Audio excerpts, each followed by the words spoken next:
Hey guys, welcome you all in this new vlog. तो Gupta ji start करें आज का ब्लॉग। हाँ, तो आज का ब्लॉग है कि how to move to Sweden. तो वेरी इंपॉर्टेंट टॉपिक। और यस, हम भी मूव कर रहे थे तो हमने भी काफी सर्च किया था, तो आज मैंने सोचा कि क्यों ना हम भी एक ब्लॉग बना ही देते हैं इसके बारे में। वही तो it's very helpful for everyone. तो लेट्स बिगिन। या तो सबसे पहले मैं आपको जॉब होनी चाहिए सबसे पहले तो सबसे पहले तो हमारे पास जॉब ऑफर लेटर होना चाहिए, जो कि बहुत ही इम्पोर्टेंट है। और उसके बाद हमारे पास कुछ इम्पोर्टेंट डॉक्यूमेंट्स हैं जो होनी चाहिए। और सबसे पहले पासपोर्ट फॉर श्योर, जैसे कि आपका पासपोर्ट, आपकी वाइफ का पासपोर्ट और आपके चाइल्ड का पासपोर्ट होना चाहिए। और उसके बाद मैरिज सर्टिफिकेट भी होनी चाहिए ना। मैरिड हो डेफिनेटली। तो आप अगर मैरिड है तो मैरिज सर्टिफिकेट डेफिनेटली चाहिए होगी। और आपका चाइल्ड का बर्थ सर्टिफिकेट भी डेफिनेटली होनी चाहिए होगी। तो अगर आपके पास ये सारे डॉक्यूमेंट्स हैं तो आपका लाइफ इजी होने वाला है और जल्दी से आप उड़ने वाले हैं। जल्दी से आप उड़ सकते हैं इंडिया से स्वीडन। बट हाँ, जिनके पास नहीं है, it's very important high time कि अगर आपके पास नहीं है तो आप प्लीज बनवा लीजिए। और व्हाइल यू आर मूविंग, ये बहुत इंपॉर्टेंट डॉक्यूमेंट्स है, ये आपके पास होना ही चाहिए।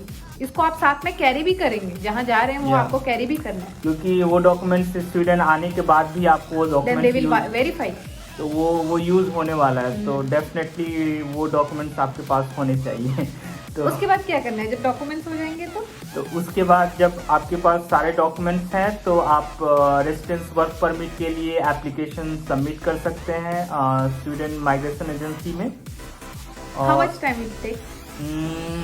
Actually normally it takes 4 to 6 weeks, but अगर आप लकी हो, हमारा कितने वीक्स में हो गया था? 3 weeks में हो गया था हमारा। तो हम तो लकी है भाई, हम लोग लकी थे, इसलिए हमारा 3 weeks में डिसीजन आ गया था। बट ये कोविड में थोड़ा डिले भी हो रहा था, बहुत लोग का डिले होता है, ऐसा नहीं है, बट हमारा 3 weeks में हो गया। तो फिर उसके बाद जब आपको डिसीजन आ जाता है स्वीडन माइग्रेशन एजेंसी से, तो फिर आपको बायोमेट्रिक्स के लिए अप्लाई करना होता है न्यू दिल्ली या न्यू दिल्ली में। तो फिर उसको अप्लाई करने के लिए हमने मेल लिखा था स्वीडन एम्बेसी न्यू दिल्ली में अपॉइंटमेंट बुक करने के लिए। तो उस टाइम काफ़ी ज़्यादा रश था, कोविड टाइम था उस टाइम, सेकेंड वेव था, काफ़ी रश था। तो हमें 1 महीने के बाद का अपॉइंटमेंट मिला। तो वो डिपेंड करता है मतलब कितना रश है। मे बी आपको 1 week या 2 weeks का भी आपको अपॉइंटमेंट मिल सकता है। तो हाँ, आप अगर अपॉइंटमेंट के लिए जाएं तो आपको डॉक्यूमेंट्स कौन कौन से कैरी करने हैं ये भी बता दीजिए आप। एक्चुअली जब आप अपॉइंटमेंट के लिए जा रहे हैं तो आपको बस पासपोर्ट आपको चाहिए होगा, और उसके अलावा कोई डॉक्यूमेंट्स आपको ज़रूरत नहीं होती है, बस passport is enough. And it takes 15 minutes, only 15 minutes work होता है। बट हाँ, आप जो टाइम पर्टिकुलर मेंशन है अपॉइंटमेंट का, उस टाइम पे प्लीज आप बफे लेके 15 मिनट पहले ही पहुंच जाइए वहाँ पे, क्योंकि इस टाइम पे डिले नहीं होना चाहिए। इस टाइम पे आपको ऑन टाइम होना चाहिए, ऑन टाइम से पहले ही होइए आप 5 मिनट्स। तो ये काम बहुत simple and less than 15 minute होता है, बट हाँ आपको प्रेजेंट होना। हमने तो आई थिंक 1 day में कवर कर लिया था, बैक टू हम चेन्नई हो चुके थे उसी दिन। तो हम लोग गए थे जिस दिन हमारा बायोमेट्रिक्स था, 11 AM का अपॉइंटमेंट था। तो हमने अर्ली मॉर्निंग फ्लाइट लिया था और वहाँ पे पहुँच गए थे। और फिर हम लोग स्वीडन एम्बेसी न्यू दिल्ली पहुँच गए। तो हमने हाफ एन आवर लगभग वेट किया, पहले पहुँच गए थे हमारा जो अपॉइंटमेंट टाइम था।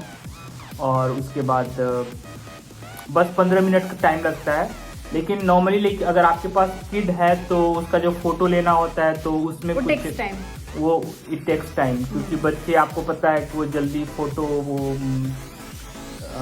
मतलब एक्चुअल फोटो नहीं आ पाता है उनको। और वहाँ पे आप अपना व्हीकल मत यूज करिए, it's better to go by cab.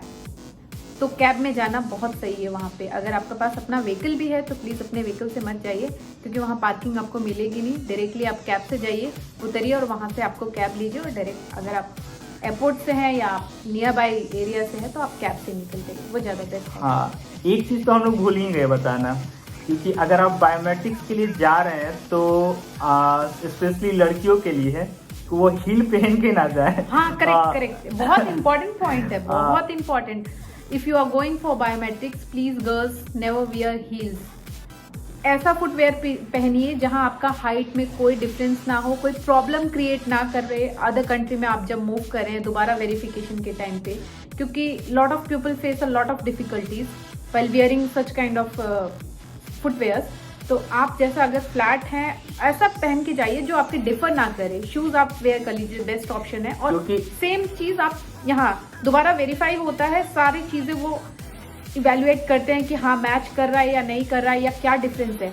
And then उस टाइम पे अगर आपका ये प्रॉब्लम आता है तो you will face lot of issues, you face lot of problems, और उस टाइम पे आप बहुत बुरे तरीके फंस जाएंगे। तो इसीलिए आप कभी भी हील्स डाल के मत जाइए, नॉर्मल सिंपल जो भी शूज है आपके पास। एक्चुअली आप हील डाल के जा सकते हैं, लेकिन जब आप जो बायोमेट्रिक्स टाइम में जो आप हाइट मेजर करवा रहे हैं ना, हाँ। तो उस टाइम आप निकाल लो, क्योंकि अगर उस टाइम में अगर आप हाइट जब मेजर करा रहे हो अगर हील पहन के किया तो फिर आपका हाइट ज़्यादा आएगा।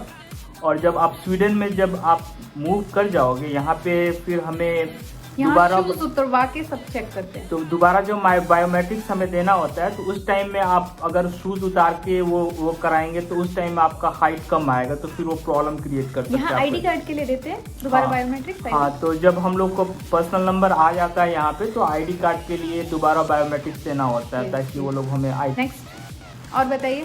तो अब जब आपने बायोमेट्रिक्स दे दिया तो फिर हमें वेट करना होता है कि हमारा रेजिडेंस परमिट कार्ड आए। तो नॉर्मली ये 3 to 4 वीक्स लगता है। हमारा भी 3 वीक्स लगा था।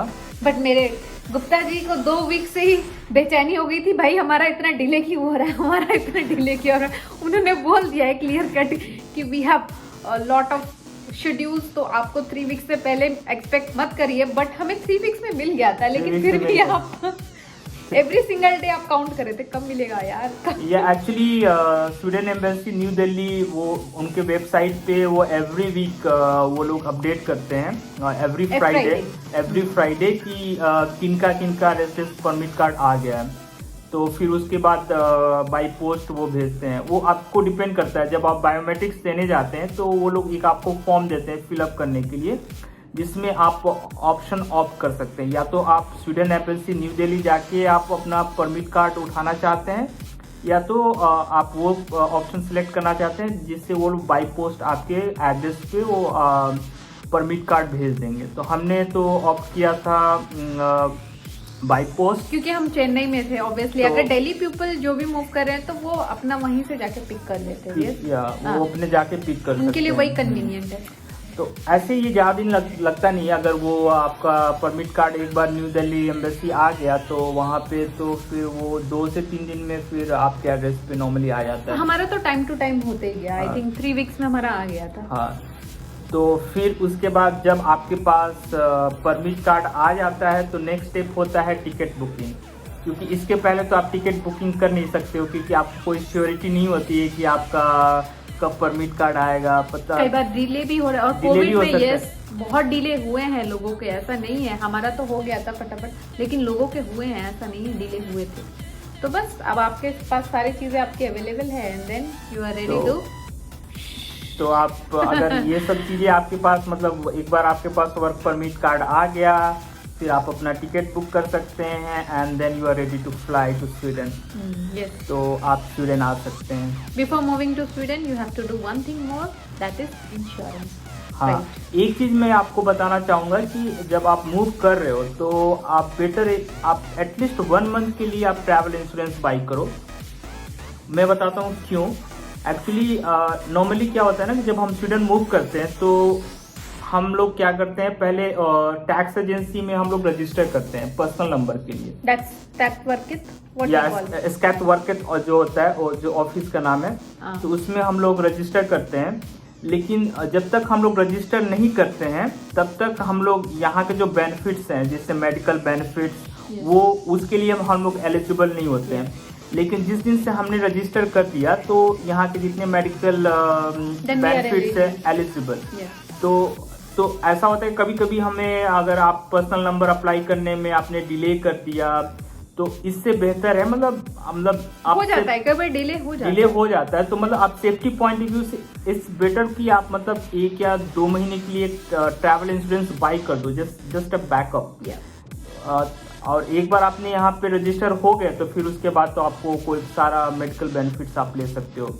इवन अगर आपको पर्सनल नंबर नहीं भी आया तब पर भी मतलब यू आर एलिजिबल।